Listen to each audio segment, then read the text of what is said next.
Hello there, wrestling fans. I'm here and I'm trying to hand in what I believe will be the actual draft changes this upcoming Monday night on Raw.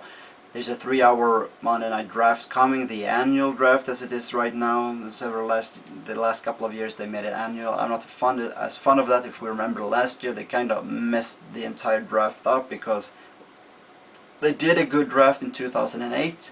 And then the 2009 draft kind of messed it all up and put it back like it was in 2007 again, having storylines that had already been had.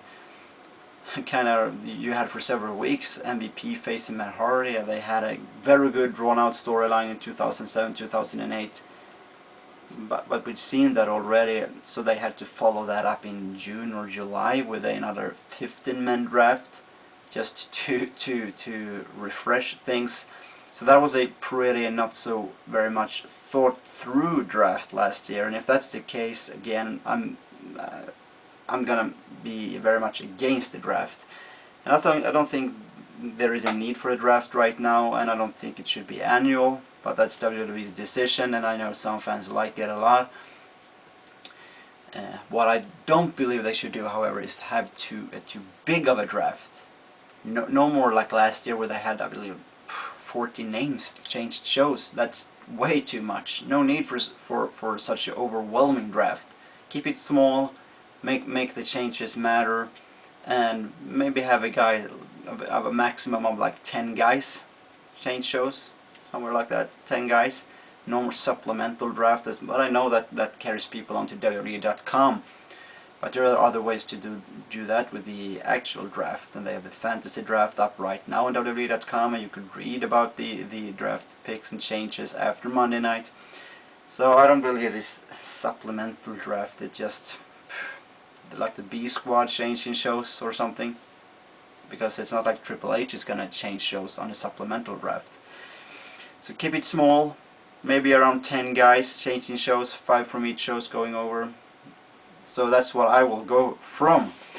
If I had to pick 5 women wrestlers, announcers, etc. that would change shows, these are the ones I would pick. What really scares me is what Michael Cole said in this promo for the Monday Night Draft 2 weeks ago. This is the night where everything can happen. Commentators can swap places like him and Ross did in 2008.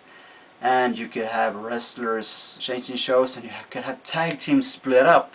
Please, don't split that up. Any more tag teams. We're already lost the Generation X, Legacy, and Crime Time this year. We have 4 tag teams left. We need those. So here's the wrestlers I believe will change shows.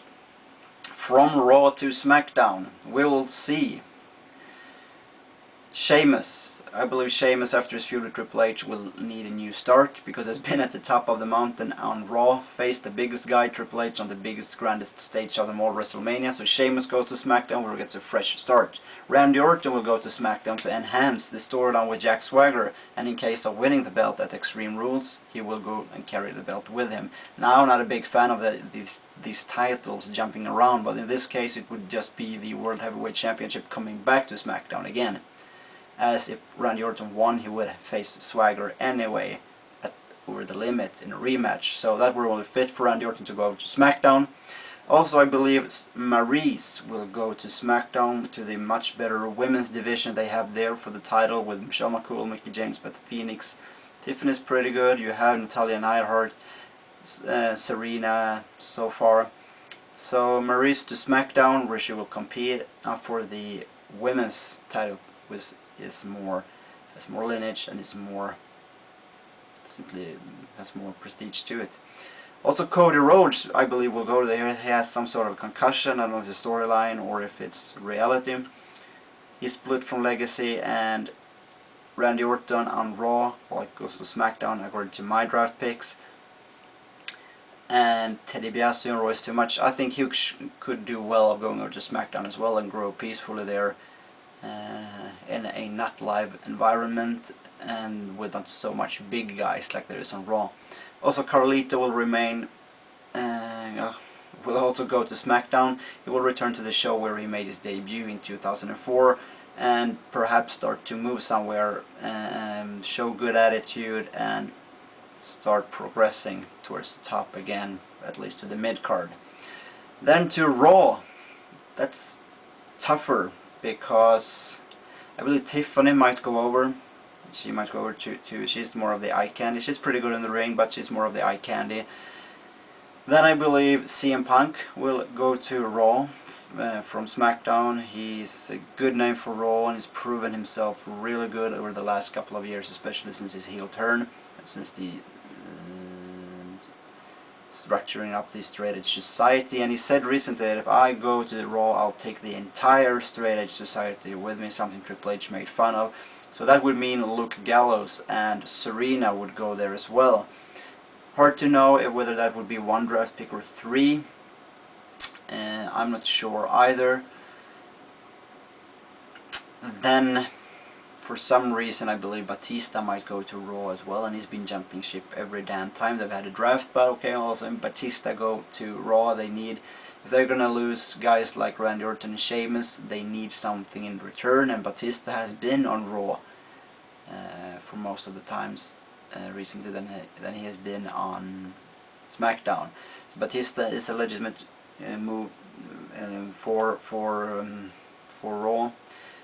Then if I had to pick someone else going over from SmackDown to Raw, whom would that be?